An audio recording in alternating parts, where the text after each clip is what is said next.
And welcome back to a fresh episode of the Business Growth Show. I'm your host, Sam Dunning, co-owner over at webchoiceuk.com. And if you haven't yet, check out my weekly emails where I share actionable website and B2B marketing tips, podcasts, goodies, and more over at businessgrowth.emails. So joining me today, I've got Olga Denisova. Olga's the VP of Digital Marketing over at Semrush. Olga, welcome to the show. How are you doing? I'm doing great. How are you? I am very good, thank you. I'm excited for today's episode because we're going to be talking about how our audience can achieve explosive marketing success, just like you've done in the past year or so with Semrush. And I'm looking forward to a 9-step process that we're going to run through, have some fun with, Olga. But first and foremost, what does marketing success really mean, in your opinion? Oh, love it, love it, love it. Love this question. So I think for any department, not marketing only, success is always how business defines success, like what your particular business defines a success. So is it like the awareness at this point? Is it the generated revenue? Is it the number of outlook, outreach activities that you've done? So in our particular case, marketing is always measured by the business revenue. So it's very straightforward. So this is how much dollar amount you have generated. So in our case, business sets us very particular targets of dollar amount that we need to generate. And obviously then we break this down by, okay, this is how many particular payments, particular registrations, particular trials. But the bottom line is it's always the business to say, okay, marketing, this is what we think your success looks like. Revenue first. Yep. And are there do you think there's any close contenders? Because we've had a lot of guests on it. I mean, it tends to be a theme, especially over the last kind of couple of years. A lot of marketers are shifting into different tactics. Some are going down the demand gen route. Some in the B2B space are going ABM. Others are taking slightly different shifts and turns. Everyone says they want to contribute to revenue. Revenue is the main driver. But are there any close contenders, let's say in second or third, that you think really help move the needle towards that revenue goal? Yeah, absolutely. I think the first contender here is the number of new paying customer versus existing customer. So it's very essential to understand, okay, whether your business revenue is growing from your existing customer database or you're able to acquire new users, new customers who are ready to pay. And this is something that I think sometimes gets away from us, so it's equally important not only to check upon the overall business revenue, but also, okay, so there always needs to be, new flow, new traffic coming in. Otherwise, you're going to stagnate very soon. Yeah. And you mentioned something important there, existing customers as well, which is often overlooked, right? I mean, companies spend so much time, cash, money, effort on marketing outbound, trying to acquire net new business. But then often the existing customers get pushed to the bottom of the pile, forgotten about, and the churn rates can go through the roof. Yes, absolutely, equally important. So it's always the balance. Okay, this is how many we got coming in, but this is okay, what's happening with our existing customer base. And it's actually another standpoint for any growing business. Like when you are growing, you are going to add new audience types. And it's so easy to abandon your core audience that you have nurtured before, adding like new functionality, like, bells and whistles. So it's not only even like about existing customers, but it's okay, with this new functionality, how do I make sure that I still satisfy my existing core database and acquire again new and then convert them into existing? So yeah, it's always like being on the lookout for like basically everyone there. And but this is what we're going to talk about today. That's it. Let's jump in. I'm sure there'll be plenty of things we'll dive into in a sec. So without further ado, let's dive into the 9 steps to explosive marketing success. Let's hear the first one, Olga, if we may. Yeah. And my first one, and those who work with me know that this is basically my favorite keyword. This is the framework. So whenever I start working with digital marketing at any stage, the first and foremost is framework, creating framework, because, and I think it's equally important for those who are just starting off, like building their marketing department or again, going into new market.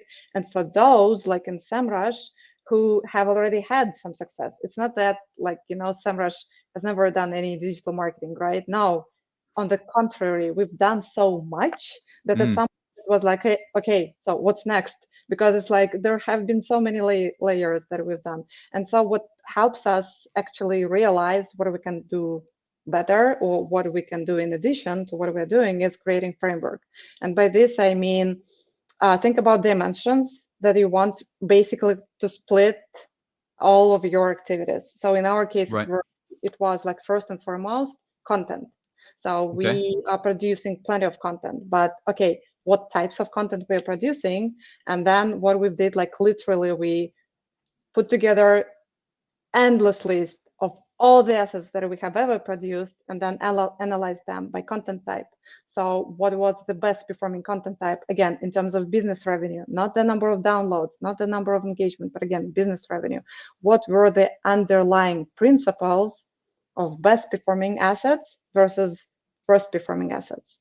Then another step here was, again, to map all the content to customer journey. And like everyone always says, yeah, hey, like customer journey is very straightforward. Like it's like top of the funnel, middle of the funnel. Like what's new? The new thing is, again, being very, I would say, nerdy and like with all the scrutiny, map out, okay, so where does this asset belong to?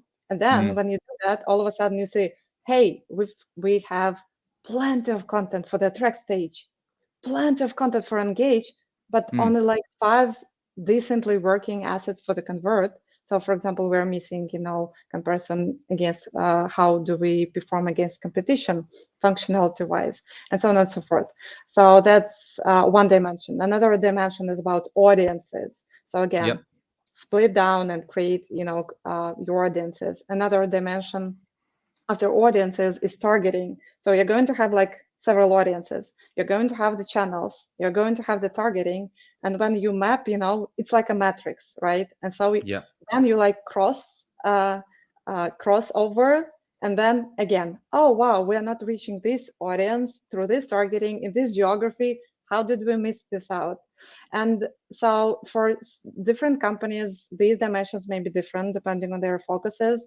But at the end of the day, it's always like targeting, channels, audiences, attribution, and last but not least, organization. And this is the piece that I think in like 90% of cases is missing. Because like whenever we start discussing digital marketing, we tend to forget, okay, so whose buy-in do I need to get to actually make all of this work? And I think this brings me actually to the second point. Before we get to that. So what was the last part you said there, Olga? You said targeting, channel, audience, attribution. Then you said, did you say one more thing? Yeah, organization. Organization, as in the target, as in the organizations you want to target, or your own organization? Internal organization. Okay. Internal organization and actually what org you're working in. So who is going to support you in enabling all of the key initiatives that you need? So is it the analytics team? Is it the brand marketing team? Is it the product team? And because again, it is very often that we jump straight to the starting, okay, we need this content and we rush creating this, but hey, do we actually have then customer success to support and convert those who are going to convert through this content? So adding this additional layer of organization is very important. That's a good point. Sounds like quite a lot of this is analysis work. Yes, absolutely. I think, the analysis is like the cornerstone. And and I think we tend to analyze a lot of numbers. And again, obviously, digital marketers are all about numbers. But again, sometimes, like strategy-wise, it may be analysis may not be about numbers only. It may be about like, again, things like that, like breaking down everything that you do. You mentioned something a bit earlier as well. I know we've got 8 other points to go through, but you mentioned customer journeys. A lot of people think it's quite straightforward. I'd completely disagree. I think customer Oh, journeys yeah. are super complex, especially now when you've got things like, well, Chris Walker talks about a lot, dark social and internal communities that can't be measured, like Slack groups, especially when you get deep into B2B, like when people are hanging out on channels that can't be attributed, whether it's like WhatsApp, Slack, internal messaging tools, LinkedIn Messenger, all those kind of things. And when you consider like the average B2B touch point is, I don't know what, 9, 10, 12, 13 touch points before they engage with a sales rep and book a demo or book a consult, like that stuff's complex. Oh, That's not easily measurable, is it? no, no, it is not. Absolutely. And that actually stresses again how important it is to again map all the activities to the customer journey. And then the Mm. conclusion that you will get to is that I cannot measure certain activities and certain channels by revenue. So that's why again customer journey is essential. So let's take communities, for example. It is obvious that you will not get like immediate last click conversion from communities, but as long as you map this out to the attract stage and then you build the complete customer journey, you will understand, okay, so if I build the community, I then need to make sure that there are some activities on the Yeah. engage stage that kind of take over this customer and then like take it through the customer journey. So again, love this exercise of mapping out everything that you do and seeing like how customer goes through the whole flow. What are Semrush doing on the attribution side of things for those tricky to measure channels? Yeah, I think Semrush. I love Semrush about how geeky we are when it comes to data. And here in Semrush, we use a multi-touch attribution model, basically analyzing again every single touch that the user has gone through the journey. And obviously, the closer the touch was to the actual conversion, the higher its weight in on the multi-attribution model. Mm. So this actually helps us understand again what's working, what's not working. But talking about attribution, since we talk again about this like 9 steps to transforming your digital marketing, I think it's essential to connect your any type of attribution that you have to dollar amount to business revenue. So for example, it's multi-touch attribution, not about the number of actions, but about uh, revenue that we are generating. So make sure to assign a dollar amount to all the KPIs that you're having. So you're not counting again number of registrations, but this multi-touch attribution actually shows you, okay, this channel generated $100 and this channel generated like $5,000. So connecting it to transactional data, your attribution to transactional data is like a path to success. Okay, let's get into step 2. Yeah, Yeah. what's next up? Yeah, the next step was actually, yeah, so I mentioned the importance of organization, right? So, and this brings me again to the second step is about actually making sure that you get buy-in from all the relevant teams and Mm. most important from the executive level. And here, what I noticed is that I think my key conclusion from all my experience is that digital marketing, like transformation, is never about digital marketing only. Meaning that whatever you want to do, you will be very much dependent on all other departments, Right. and that means that whatever you want to launch, make sure that you have a partner network, and other departments have your goals as part of their strategy, as part of their future, let's say next year goals. So to give you an example, okay, so we want, let's say, to implement marketing automation solution. So my job is like again to get buy-in from the executive level, and then from all the again from VP to team leads to actually have marketing automation implementation a part of their KPIs. So then I will be able to do what I need to do within digital marketing. Yeah, and this becomes tough the larger your organization is, right? Oh yes, yes, absolutely. There is like huge competition over resources, and like everyone's project is so important, Yeah. obviously. So that's when again connecting your attribution to business revenue comes really handy, because you're Mm. not coming in there saying, hey, I want this because it's right. You're saying, I want this because this is how much dollars I'm going to generate with this. And actually, having this dollar amount attached to all your KPIs helps other departments to actually negotiate additional resources for your initiatives. So that it's win-win. So for example, let's say we go to the IT department, we say, okay, this is like our shared goal. This is how much business revenue we're going to generate together. So it also gives some meaning for the other department, right? So I'm not just implementing it, I'm actually contributing to the overall success. What about when it's a new channel that your team hasn't worked with before and you're unsure of the revenue that it will bring to the table? Oh, okay. You actually jumped to one of the principles of these 9 principles, Oh, and okay. it's that. That's the next step, is it? Yeah. Okay.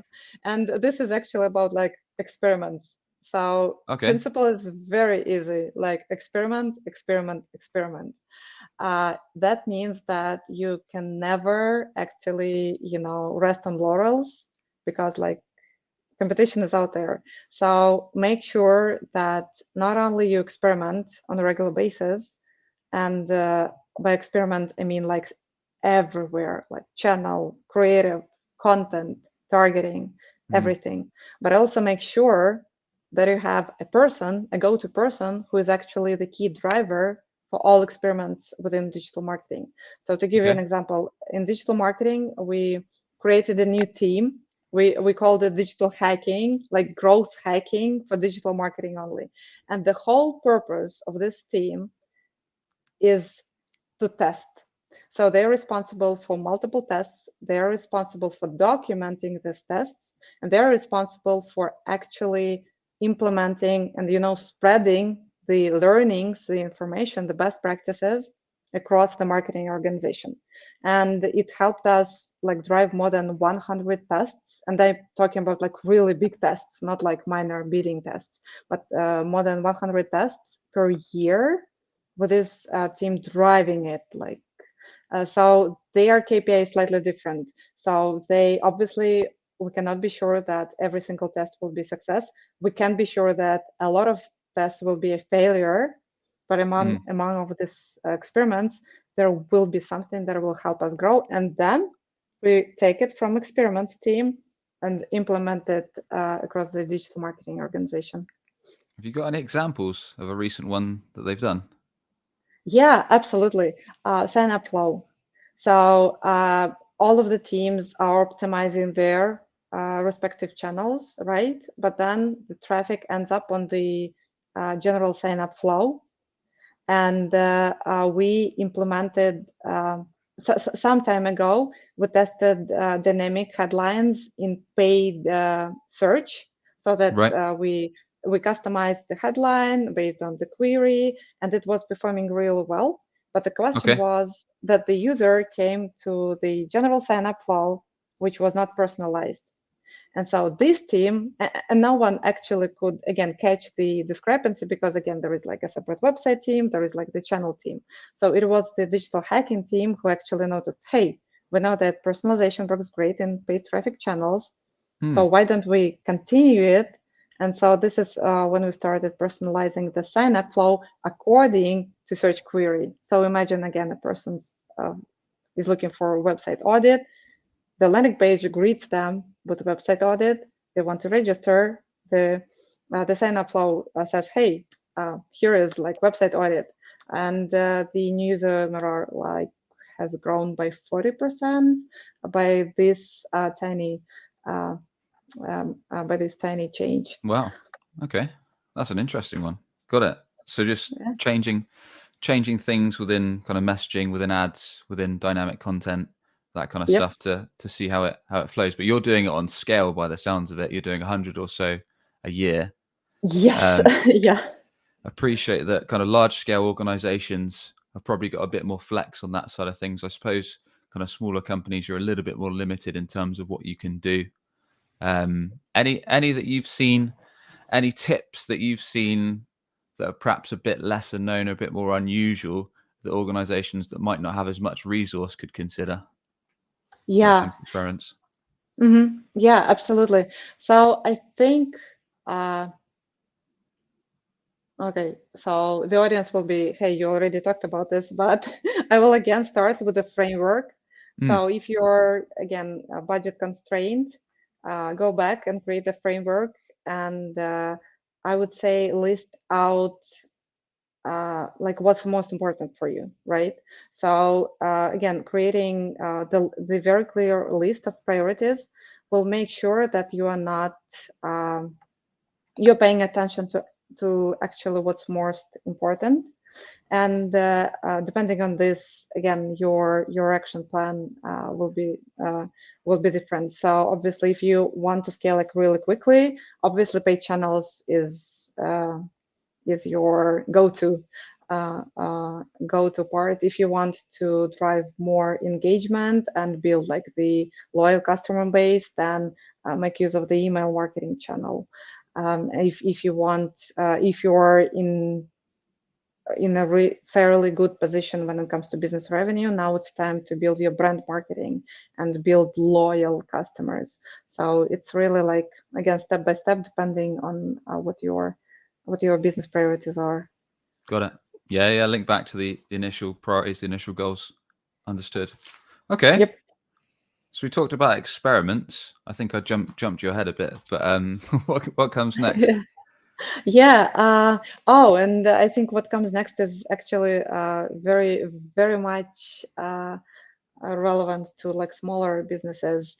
And the way that I put it is like you need to think big, but you start small, meaning that everyone talks about strategy. Like I talked about like, hey, creating framework and like understanding your priorities.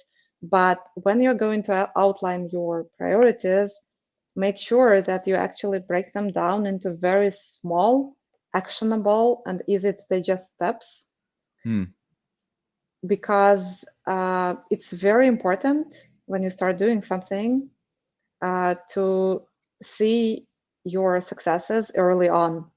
And Right. it's both about motivation, because when your goal is like so big, like, okay, I need to generate like 100,000 like business revenue by the end of the year, it's like, oh gosh, it's so frightening. But now instead, you break it down up to very, very, very, very small steps. And so checking upon them first helps you keep helps you be motivated and your team. But most important, it helps you understand whether you're on the right track, because especially when you're a small business, it's always so essential like to understand it straight away. You have very Yeah. limited budget, you have very limited resources. So having these small steps, you will again understand, okay, I'm on the right track, or probably I'm not, and then you'll need to redo the whole exercise again. Yeah. No, I get that. I mean, this will probably resonate with a lot of marketers that are tuning in that perhaps have been given mammoth targets for 2023 and maybe are wondering how the Yeah. heck am I going to hit these sales targets, because one, I don't have enough budget, and two, maybe I don't have enough resources, and the CEO's just, or maybe the VP of revenue or whoever's given the target is Yeah. perhaps on a caffeine high and has 3x'd anything that's possible.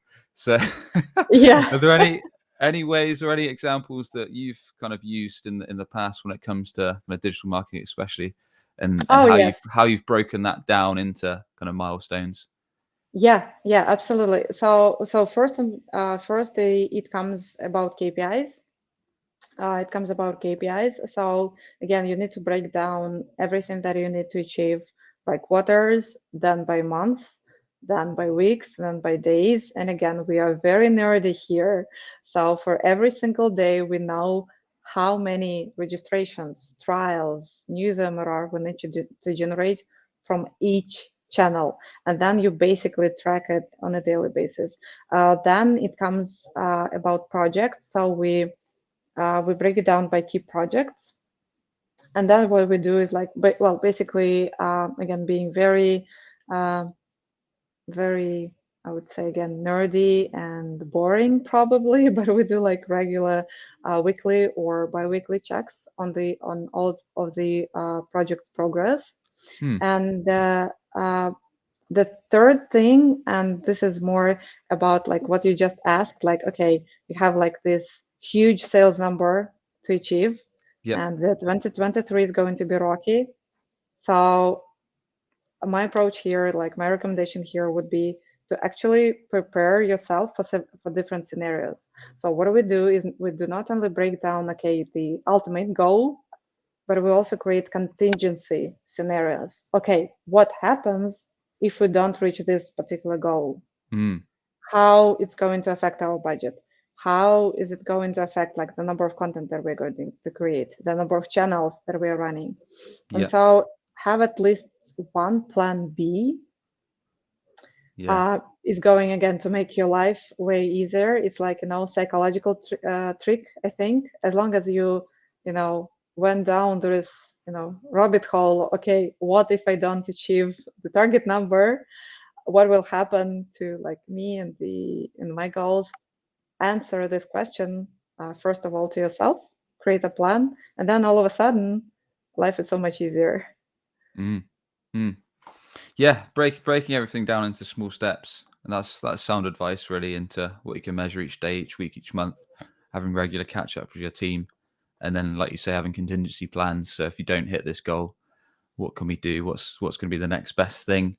Because a lot of our audience is going to be tuning in, and they're going to have high targets when it comes to, depending on what they're offering. There are going to be a lot of SaaS marketers or SaaS sellers that perhaps got certain demo request targets or consultancy request targets. So those kind of things are going to be quite stressful, right? In terms of, I imagine Semrush works with quite a lot of, or has quite a lot of clients that are in the SaaS space, that are perhaps kind of using your tool. In your opinion, what are the top 3 digital marketing channels that a SaaS tech company should be using to drive revenue for 2023? Okay. Yeah, I think the first one, um, I think the way that I have it in my head is, again, first, it's very customizable. So first, do your homework and do some retrospective analysis, paying attention to customer acquisition cost and the volume. And obviously, so how are you going to balance this out? So the way that I have it in my head, so within our best performing like list, I will go from those which have like the hottest leads, and then like to the list. So the first is Sure. obviously paid search, non-brand. So this is like the end of pipeline. If people actually search for something they already knew, this is like the created demand. You do not need to create it, like they came to you, but be prepared that the competition is tough there, because it's so obvious. So the second one is absolutely video. And the reason that I didn't put the video on the first place is because video creation takes a lot of time and a lot of resources. So you need to be really smart about how you're going to play this card. But video is booming, right? So I mean, look at us. It's going to be, yeah, it's going to be video, right? So and video right now provides, this multiple formats. And when you're going to think about video, my recommendation would be to focus on very short formats. So don't go for this like, lengthy formats of like 2-minute videos, building, brand reputation. No, focus on like small bits of 5 to 15 seconds, very actionable, very to the point. And yeah, video is your go-to channel. So that will be like my second favorite one. And I think the third one, it's less about like specific channel, it's more about the approach. And the approach here is like create academy of your own, meaning again, people don't react to selling content. Surprise, it's like 2023. So make sure that anything that you create bring certain value in a very short format. So make sure that, again, anything that you are going to produce, it's like a mini learning course for your audience. So it's not an ad. It's like, okay, this is what you need to do to be successful. And then you list like tips and tricks from YouTube. So these are like top 3 from my perspective. So you're basically saying do non-branded paid search, then become a media company. kind of. Yeah, I truly believe that nowadays, like any bigger organization, you know what, any organization is like a media publishing house of their own, because again, if you don't provide value, again, competition is higher. If you don't provide value, then you're out. So people do not resonate with selling messages anymore.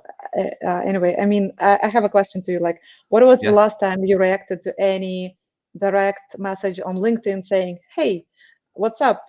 Check out this website."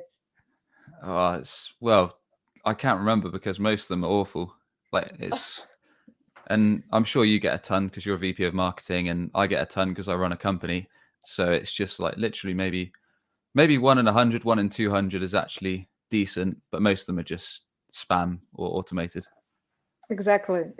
And the whole story is so much different if you see a LinkedIn post about like, hey, these are like top 5 things that we've done in Semrush to boost our revenue. And then you're going to react and comment upon that and actually like reach out to someone, say, hey, like, and share it with people. So I think that's the essence. Like it's sometimes less about channels, but again, about what value. I would like put a giant poster if you're a marketer, like value. Can I ask you a tough question? Yes. Now, paid search is great, especially non-branded, because like you say, it means people aren't aware of your brand, but they're searching for what you do, i.e. you provide CRM for salespeople. If your website ranks there, then you're going to get some high intent demo requests. But review sites rank very well, right? Like Yes. when I say review sites, I'm talking G2, Trustera, Capterra, you know, all the usual suspects. Do you think this probably goes against some of your? I don't know if it goes against what you do, so feel free to tell me to leave it. Yeah. But do you think they're a worthwhile investment for tech companies? Because I know for a fact tech companies invest a ton in these kind of review channels because they rank so well organically, right? Yeah. My answer, I think it doesn't contradict what I said. So for me, it's like never one thing or another. It's all about accelerating from each other. So, okay, you captured a certain audience from paid non-brand search, but then there is always be a gigantic amount of users who actually didn't want to click on the ad because they know it's the ad, and then you capture it through the review websites. So yeah, absolutely, you need to take care of it. Again, the question here is make sure that again it's the focused effort, because what I've seen a lot of times, people do it once and then they kind of forgot. Then again, they do it once and then they forget. So if you have a page on the review website, make sure that, let's say, your email marketing team incorporates like this postscriptum. Hey, are you happy with our solution? Rate us on this website. So make sure that, again, if you rank on Google search, there is actually tons of comments. So think about again how other teams can continuously enrich your profile on the review websites. And another point to that, if we talk about like the search results, another thing that you have to work upon is the affiliate network, because like what happens to us is, okay, again, we captured the top with our ad, then there are like review websites, but then there are links from our affiliates, making sure that, again, there is a third-party affiliate talking about us, not our competitor. So it's about like, I would say, very, again, encompassing, like all-encompassing approach, like dominate the SERP. That's our Whilst we're on the recommendation. subject, whilst we're on the subject, and we've already gone on a massive tangent, so we might as well carry Yeah, on. A yeah. lot of people, not myself, but a lot of people are saying SEO organic search is on the decline for 2023. What are your thoughts? So this is what I don't agree to, that's for sure. Because hey, like, you know what? I think they've been talking about the decline of organic search for many years. Like, remember, like a couple of years ago, there have been so many YouTube videos like, you know what, voice search is the next thing, TikTok search is the next thing, and they are. But Google's not dying. You know what? Google is still growing and growing massively. So Mhm. absolutely make your do your homework and just go and check quickly the number of people searching for your relevant key terms, and you will be like, wow, you will be amazed.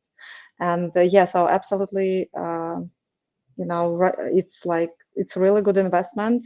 The only thing, like, why, for example, I didn't put it on my top 3 list is Yep. because if we talk about like immediate results, obviously organic search is not about immediate results. But if we talk about like the long-term growth, Yeah, absolutely, like, make sure you do that. for sure. For sure.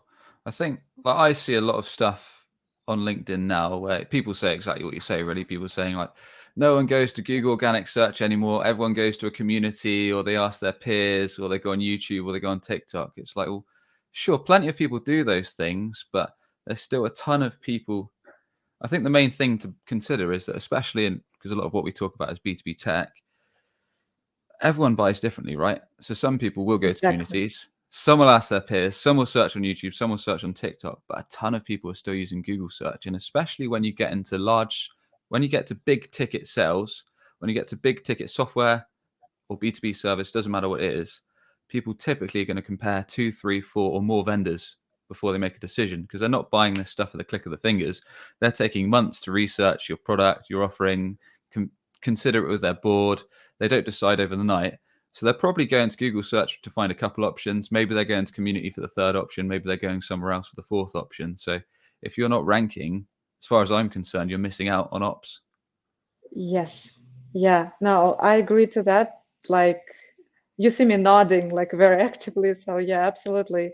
And also another thing here is like customer journey is very diverse when we talk about different audience types, when we talk about different geographies. So I think a few years back, I did this deep like research of our target audience, of our like enterprise audience back in Veeam, and I think what we found out back then is that when it comes to, for example, European countries, and I remember Germany specifically, Mm, um, users tend to go to, again, review websites and third-party, again, general reviews way more often, and it is way more important for them, again, hearing interesting. objective third-party review in Mm, comparison to Americans. For Americans, number one point was brand. I need to know the brand.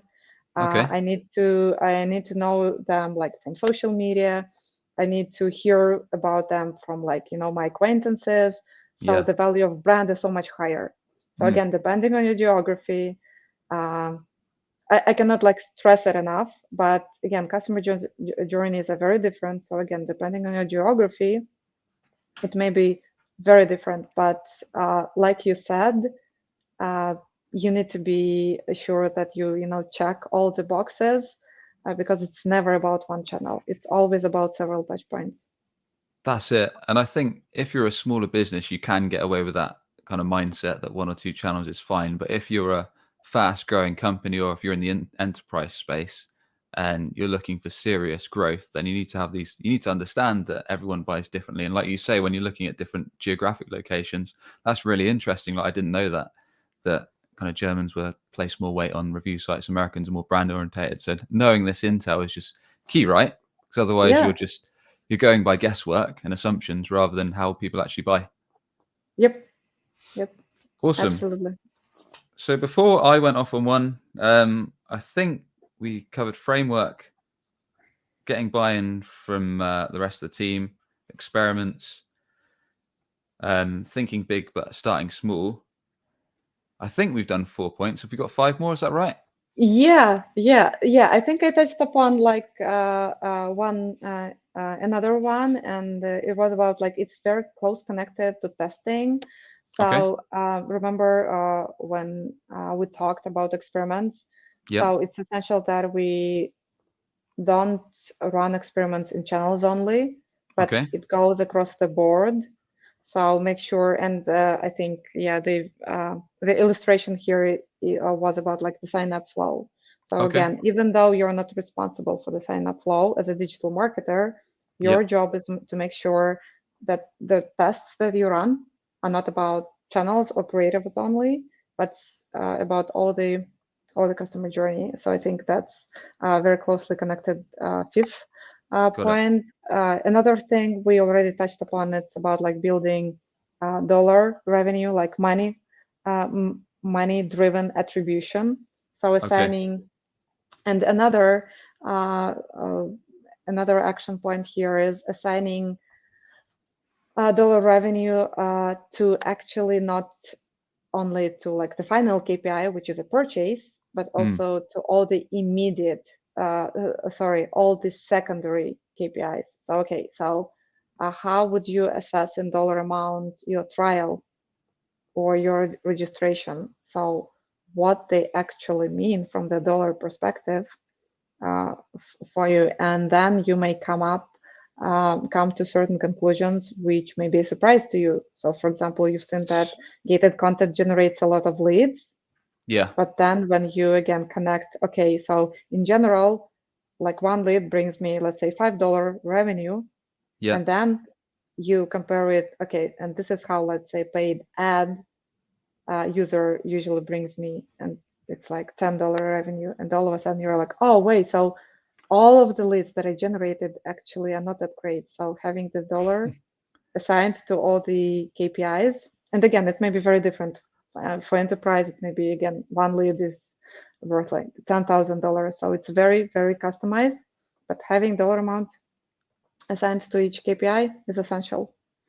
Is there a way? Is there like a equation to work that out? I.e., a qualified demo request, for example, might be worth $300, whereas product-led growth, for example, someone takes a free trial, they're worth $20, but if someone goes up and takes a full-on demo, they're worth 300. Then a paid subscriber is then worth $1,000, and you divide it by X based upon what you've spent on the initial ad. Is that kind of how you work it Yeah, out, or is there?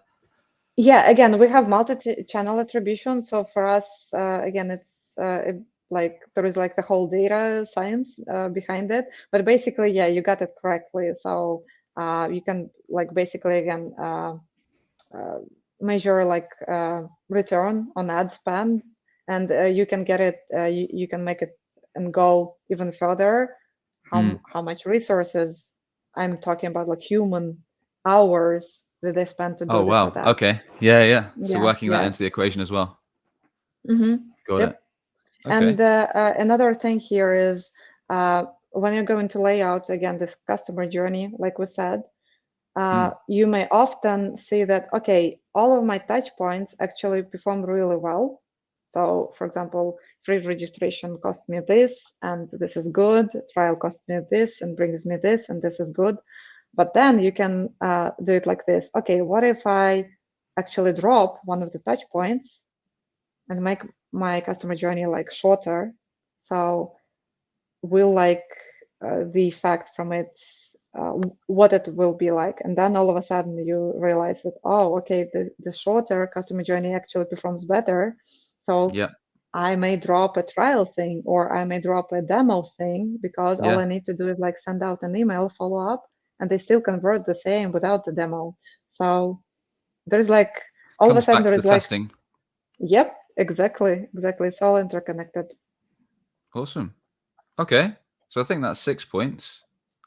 Yeah, right. And I think one thing that we haven't touched upon is automation. Okay. So automation, I think it was like a very hot topic like 3 to 5 years ago. Everyone was talking about like marketing automation and like with big players coming into market. Yep. And this is what I realized is that it is often in companies we think about automation as a done deal. So I implemented the solution. Okay, I automated my marketing. That's it. But the reality is it's never a done deal. So it's never about, okay, I implemented the platform and now we are automated. It's about the mindset. So when you're going to implement everything that we discussed, for example, the next step would be to go and say, okay, so what can I automate? Because again, if we talk about all this dollar attribution, obviously it's never the manual work. You can do it manually as a first thing to test this out as a second thing, but then it has to be automated. And again, it's not only about what you do in channels, let's say budget automation, but it's also about what else across the board. For example, automation of creatives. So Right. be on the lookout. Okay, so what this platform, for example, can provide us with in terms of creative creation in the automated way. So is this working out? Am I understanding it right in the sense that you're working out tasks that can be basically take up less human hours or less resources? So over time you can get things done faster and then Exactly. bring on board customers quicker. Yes, exactly. It's about saving human resources. It's and like ours, it's about actually freeing someone's mind Yeah. for something more important. Yeah. So reducing like repetitive work and actually spending someone very valuable hours on doing something better. And at the end of the day, it's all about optimization. It's about the optimization of how much you spend on resources and how much you actually get from all of your investments. So for example, in our case, okay, we implemented dynamic ads, and this is like automated way of like diversifying your content. So how many hours did we free for the creative team to actually spend time on some meaningful and truly creative tasks? And on top of that, it is often the system is smarter than us. And so in our case, again, dynamic creatives also showed much higher return on ad spend. So it's all about optimization of your budgets. Gotcha. Okay. Excellent stuff. So that makes sense in terms of working out how you can save human hours, how you can speed things up, how you can get revenue quicker, get customer acquisition costs down. Understood. Yep. So we're down to our final 2 points of the 9. What have we got left? Yeah, right. I think one of the points that I do have again as a separate one is about cross-team collaboration because what I noticed is that digital marketers, again, I mentioned it before, we depend very much on other teams. Okay. And cross-team collaboration, like again, have it as a standalone milestone, actually changes your mindset. All right. And it also focuses your attention on that not only you need to drive results, you also need to be able to explain these results to other teams so that they are going to do a better job based on your expectations. So in our case, it's like, okay, you're working with the content team.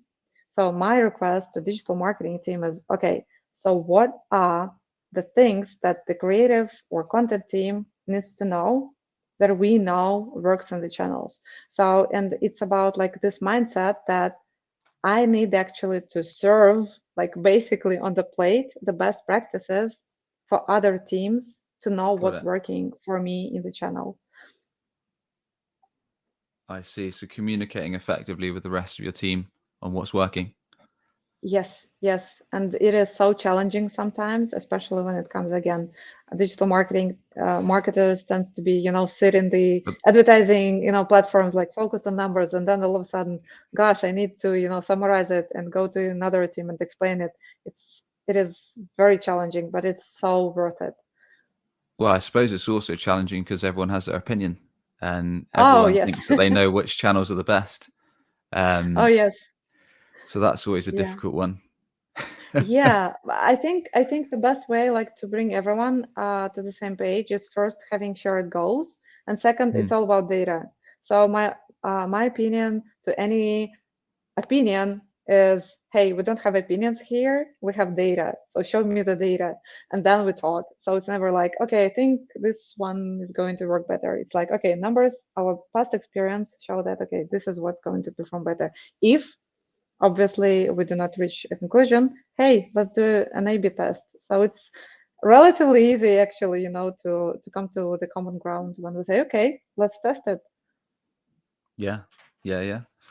What do when Semrush run experiments? We talked a little bit about it now, and you mentioned you've got a dedicated team that are running on those. If they were testing a new channel, i.e., let's say, perhaps they're creating, I don't know, they wanted to try out TikTok videos, or maybe they wanted to build a community, or I don't know, wanted to start posting videos on LinkedIn. I think Semrush do most of this stuff pretty well already, but let's say for a different B2B organization, what kind of time scale, like what do you set to this? I.e., we're going to do it, I don't know, daily or bi-daily for 6 months, and if we don't get 20 demo requests by the end of it, we're axing it. Like, how do you set like expectations for a channel that you've never ever worked with before? Yeah. So again, very nerdy, very and simple in that. So we do know our KPIs for each customer journey. So let's say we launch TikTok videos. We know that this is the channel mostly for the attract stage, because then again we are going again to engage and nurture the interest through other channels. We have the expectations. Okay, this is how attract stage in general works for us. This is the conversion rate to registration. This is the, let's say, bounce rate. This is the engagement in general for our video pieces. So we already have all the benchmarks. And then for us, it's the question, okay, these are the benchmarks, and this is how TikTok videos or any other content should perform against benchmarks. Right. Talking about the timeline, it's really dependent. Like here, we just measure. Here, we do like reverse engineering, and we understand. Okay, so to get statistically significant results, this is for how long we need to run this ad within the given geography. So yeah, and then we analyze it. So I think the key takeaway here for the audience here would be know your benchmarks before you actually run any experiment, any channel. Got it. Nice. Let's have the final point of the 9. Yeah, my final point is actually less about tactics and it's more about the mindset. And the way I put it is, whenever you think that you reached like the ceiling, that you've done everything that you could, there is always something more. So I think the key message here is like be courageous, be always on the lookout for new things, and whenever you think that you've done everything, it's not the case. There is always something that you can do more, that you can do better, and yeah, just again instill this as your internal internal mantra, like there is always something more. Challenge yourself and challenge your team, and then you'll see this exponential growth. Sounds like having a bit of an entrepreneurial mindset, as in Yes, don't get complacent. I love how you put it. Yeah, absolutely. Be your own interpreter. Entrepreneur within your area. Yep. Helps a lot when you're passionate about what you do, right? Yes. Yes. Yep. I'd say that's key. I mean, I've certainly worked in jobs before, and if you're not passionate about like the work itself, the results it brings, or maybe the clients that you work with, then perhaps consider another career, because you just can't get that drive, right? Unless there's Oh, some kind of yes. enjoyment. So it's Yeah. really, really Yeah. important. Yeah. It is. It is so important, and I think when it comes to hiring as well, for example, for me, like the must is like to have this fire in your eyes when you are talking about digital marketing. Like I love talking and doing this, and this is what we are looking for in like newcomers, right? To have this internal flame about things and be Yeah. actually excited about like spreadsheets and numbers. So yeah. Yeah. No, I like it. I completely agree. I completely agree. Cool. Olga, absolute pleasure. I'm just going to recap the 9 from my scribbled down notes over the last 50 minutes or so. So we've got number 1 was framework. Number 2 was getting buy-in from all the team and also linked to dollar or revenue attribution. Number 3 was running experiments. Number 4 was kind of thinking big but starting small and working everything into small chunks. At 5, we had kind of channels and getting customers. I think was talking to the team and getting channels alignment across the board. Yep. Number 6 was kind of focusing on money-driven attribution. 7, we had automating processes. 8, we had cross-team cooperation, and number 9 was kind of the mindset, the entrepreneurial mindset that we talked about.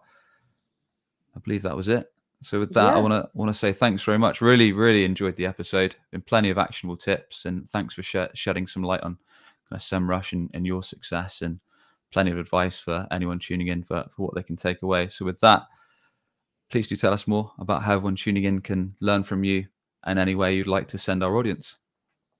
Yeah, thank you. Thank you very much. It's been such a great conversation.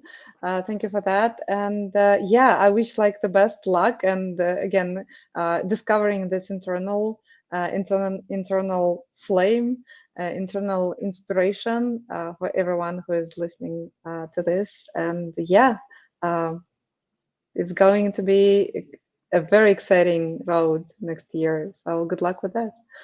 Awesome. And if anyone wants to connect with you, Olga, or connect with Semrush, what are the best channels to find either yourself or Semrush on?